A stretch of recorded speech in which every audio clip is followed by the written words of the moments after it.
The Christmas Cat by Mary Ann McDonald and illustrated by Amy June Bates.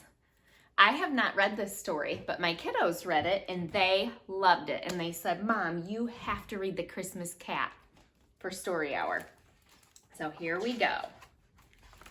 The Christmas Cat. Jesus was a beautiful baby. And like all babies, he cried. Look at him. Can you see?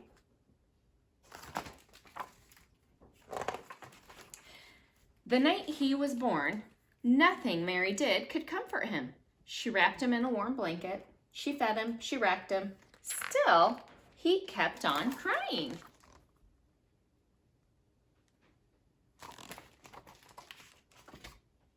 Every animal in the stable tried in turn to soothe him. They were trying to make him feel better.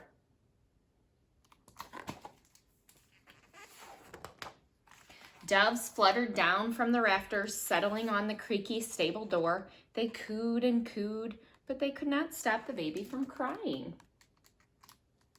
Poor baby Jesus.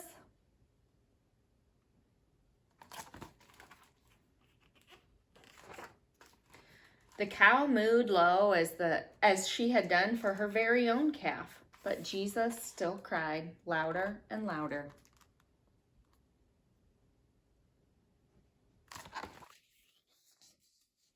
The donkey brayed a lullaby, but that made Jesus cry the loudest of all. Baby Jesus did not like the donkey's song.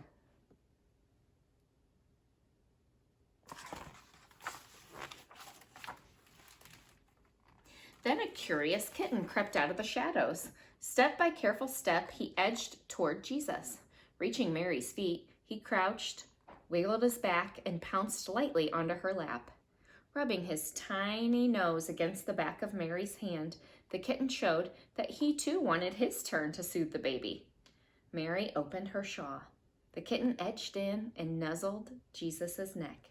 Then he began to purr, a calm, contented purr that came from deep inside.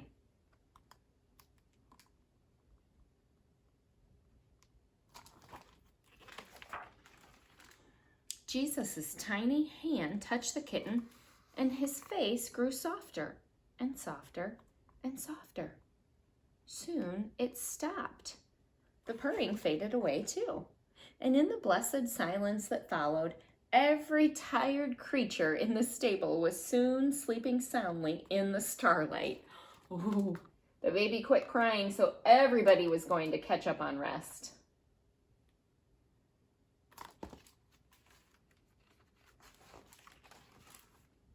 The babies grew close as two creatures can be. Before long, the kitten became a cat, and Jesus watched him as he chased butterflies in the tall grass and climbed high in the fig tree. And when Mary put Jesus down to rest in his cradle, it was the cat's turn to watch over the baby and purr him to sleep.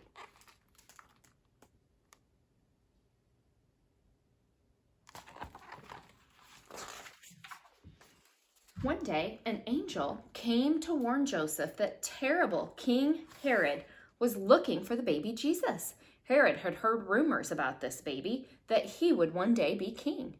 Herod's soldiers, the angel said, were racing toward Bethlehem, hoping to find baby Jesus and destroy him. To escape, the family would have to flee on their donkey into Egypt right away. It would be safest to travel quietly at night, in the darkness when the soldiers could not see them. Hurry, Mary, said Joseph. We must leave now, this very night. Rushing, Mary and Joseph packed and loaded what little they could on their donkey. They were going very quick. They did not want to run into that King Herod's soldiers.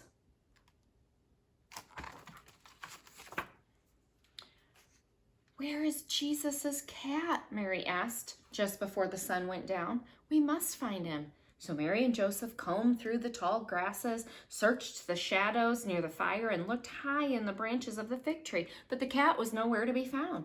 We can't leave him behind, cried Mary. "We must," said Joseph. "It's too dangerous to stay here even one day longer." So just as the sun set on the hills behind Bethlehem, the little family set out on their journey. Oh no, what's Jesus's cat gonna do? The desert air was chilly. Mary held Jesus close, hoping the rocking gait of the donkey would lull him to sleep. But Jesus needed his cat. He clenched his small fists and he screamed. Campfires glowed on the nearby hillside. Were Herod's soldiers sheltering there with their swords? What would they do if they heard Jesus' cries? "Oh, I wish the cat were with us," Mary whispered to Joseph, but Joseph only nodded, his eyes constantly scanning the horizon.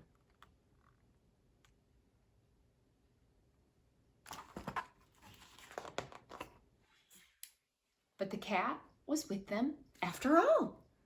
To make sure he wouldn't be left behind, he had hidden in the basket tied to the donkey's warm flank. When he heard Jesus crying, he woke up and began to wail. Jesus shrieked with delight, reaching toward the basket with chubby arms. With one strong leap, the cat jumped into them. Yay! "Shush, shush," whispered Mary as she cuddled the squirming, licking-loving friends together. When at last the two settled down, the cat again began to purr.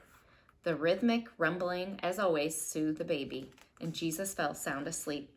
Inside Mary's shawl, he and his pet curled closer together, keeping each other as warm as the donkey carried them far from Herod's soldiers and their awful swords, far away to the safe land of Egypt. Love had saved them.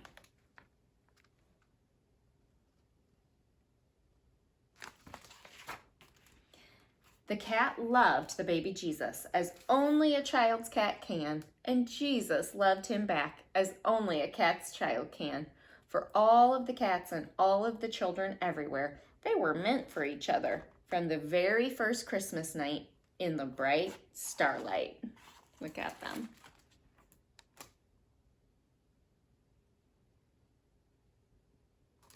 Do you have any pets at home? A special cat? Or maybe a puppy? Or a fish? I bet you love your pet too. Looks like Jesus really loved this kitty, the Christmas cat. I hope you guys liked this story. Have an awesome day. Merry Christmas.